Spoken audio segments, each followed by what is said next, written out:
What's up, YouTube fans? It's R6 Gunner here. I know it's been a while since I've had a video, but I ended up getting a new bike. Got the 2025 Honda Goldwing Tour. It's the DCT model in silver. Obviously, I bought it January 21st of this year.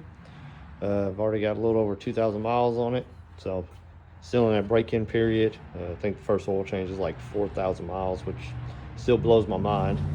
But since I've got it, done some mods to it, obviously. T-Rex crash bars and their highway pegs. I know those are controversial. Some people, talk about traction stuff and whatever. But, either you buy them or you don't. Just a little bit of peace of mind if the bike was to tip over. I mean, they're not really crash bars, but they're designed for a tip over. And most time when bikes tip over, the rider's on it, so you're probably going to try to slow it down a little bit, but something to help. Added the cup holder, so also added the lights, the entry lights or puddle lights. For the most part, of course, passenger cup holder, armrests, backrests. If anybody's wondering, that backrest is made by Pinnacle. They use like a kind of similar suede material to the OEM seat, so matches really nicely. It's not a shiny piece of leather. It's the same kind of suede, so looks factory, honestly, like it's came with the bike. Added the gold strike luggage rack, with the light, which is nice, just added visibility. Also added the Goldwing badges, the black chrome badges on the saddlebag, just to give it a little bit more. I don't know why they didn't put these on these bikes from the factory, but weren't expensive. I think they're pick them up for like 30 bucks, and it's pretty much comes in a stint, like a template thing. You just line it up and press it on, just obviously proper surface prep, alcohol, and make sure it's warm, not super cold when you try to put those on, or else they won't adhere. But you get them on both sides. Like I said, the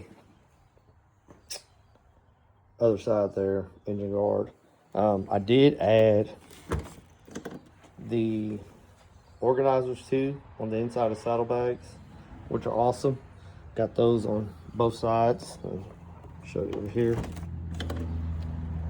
It just helps with storage, keeping items like my jump box, and I got a emergency like solar battery pack that can charge phone or your Cardo headsets.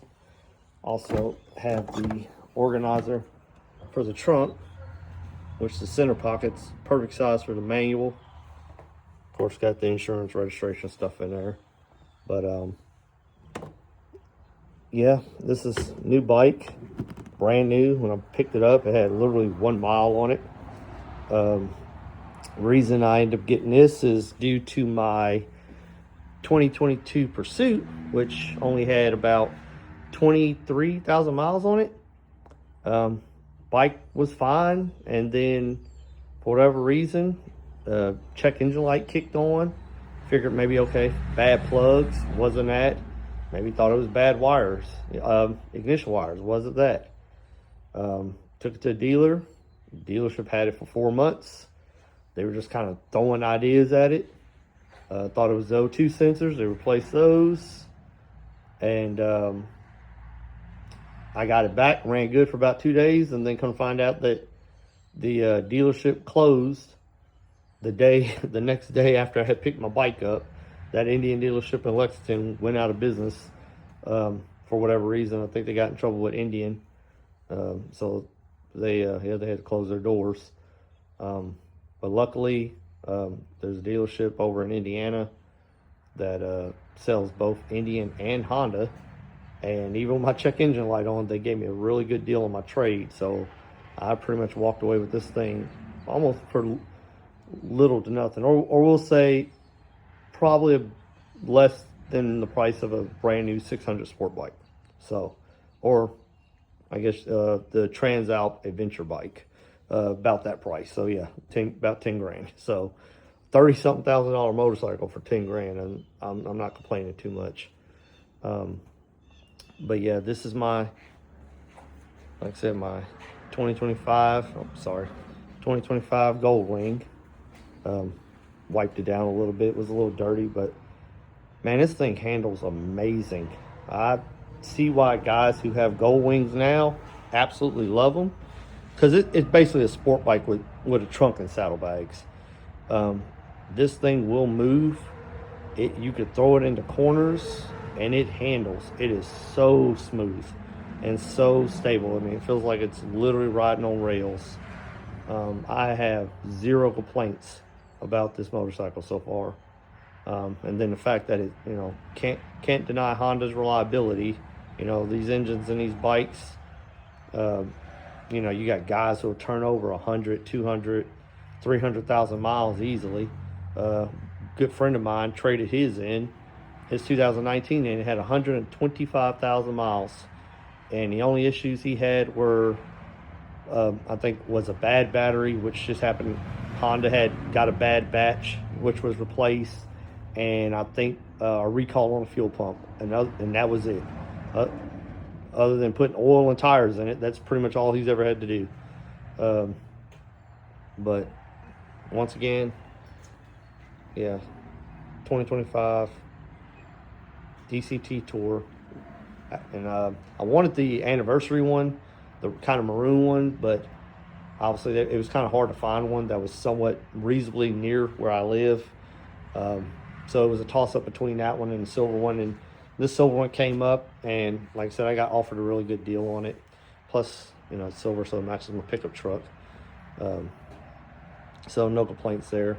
Last few things I'm thinking about doing is getting a tinted windshield. F4 Customs windshield. The Centromatic wheel balancers. So with those, you won't ever have to use wheel weights, and supposedly it makes your ride even smoother, and your wheels will always be balanced with those things, and supposedly it helps the longevity of your tread life. And I'll probably end up getting the BT Moto Tune. I've read a lot of reviews about it. A lot of guys say it really wakes this bike up and lets it run the way it's supposed to run. As far as increasing horsepower, still getting excellent fuel economy, and increasing the top speed on these. Not saying that that I'm gonna run 130 miles plus miles an hour or whatever, but it's just nice having it there when you need it, especially in a situation where you might need to get around people or possibly get away from someone. You got people out here who road rage and do all kinds of crazy stuff nowadays. So just kind of having that option of, if you need to maneuver quickly, you can. Even factory, I mean, it's not slow, but it's kind of crazy that they top out at what they do. But those are probably like my 3 last mods, and then she'll be done. Like I said, I'm looking forward to hitting this 4,000 and getting an oil change, and possibly plan on taking a trip up to Michigan, and I think I'm gonna try to hit Louisiana, Mississippi, Arkansas this year. Definitely plan on putting some miles on this bike, and now I feel confident that I can do that without having any issues. That's my 2025 Ibex CF Moto, if you guys are wondering too, which there'll be a video coming about that. I actually bought that bike before I ended up getting this one. And obviously you can see it's not stock anymore. There's all kinds of add-ons on that, but another video will come about that thing. This bike's awesome. It's somebody looking to get into adventure riding, this is an excellent bike to do it, since I had no experience, but I've been in the mountains of Tennessee on that thing, man. It's a badass bike. So, but thanks for watching. You guys be safe, ride safe, and always watch your six.